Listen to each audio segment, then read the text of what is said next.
Giles poses an interesting question. He says, why has climate change not managed a banger of a campaign that worked, like Make Poverty History? Okay, so first I'm going to say I don't think that a campaign is marketing. I think it's advertising. I don't think poverty is history, but I can describe why we have made such strides in poverty in the last 10 years, that there are still a billion people who are unspeakably poor on this planet, which is insane and shameful. However, the poorest are less poor than they used to be, and there are fewer of them than there used to be. And part of it is the ratchet that small c capitalism has been able to introduce, that when someone gets a solar panel, they are more likely to read at night. And if they read at night, they're more likely to gain a skill, which makes it more likely that they can get a battery, which makes it more likely that they get a sewing machine, which makes it more likely, et cetera. That doesn't mean it's the most direct path. It doesn't mean that it's fair or evenly distributed. But what we're seeing is that there is a ratchet in place to move something forward. Now, I wrote about global warming on my blog more than 10 years ago for the first time. And I said, it's a really dumb thing to call it. Global is a good thing and warming is a good thing. And we should be calling it atmosphere cancer, because atmosphere is a scientific term and cancer is a chronic degenerative disease. And if you don't pay attention to it, you're going to die. And there are very few cancer deniers in the world for a good reason.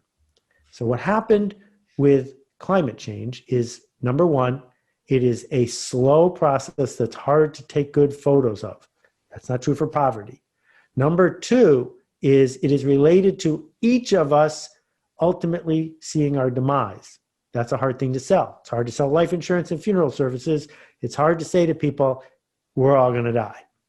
And number three is it's complicated and it involves statistics. And as we've seen with the vaccine nonsense of people making up stories that aren't true, when something is complicated and involves statistics, people freak out because human beings are bad at that.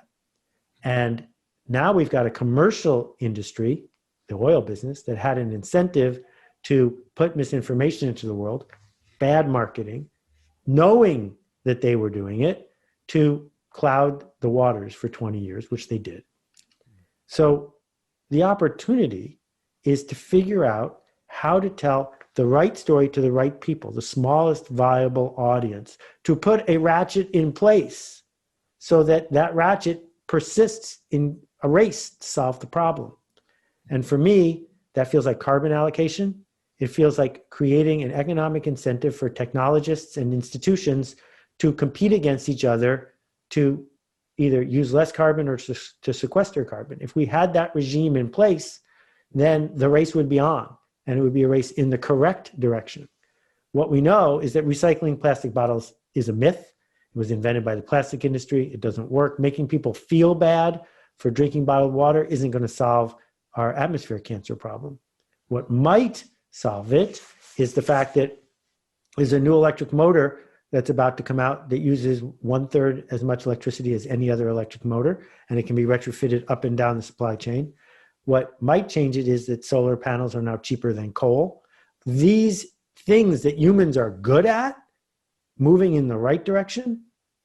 So I think the mistake was not identifying the 10,000 humans, that's all we needed, who could put in place a worldwide carbon regime, because if we had had that in place, we'd be way ahead of the game.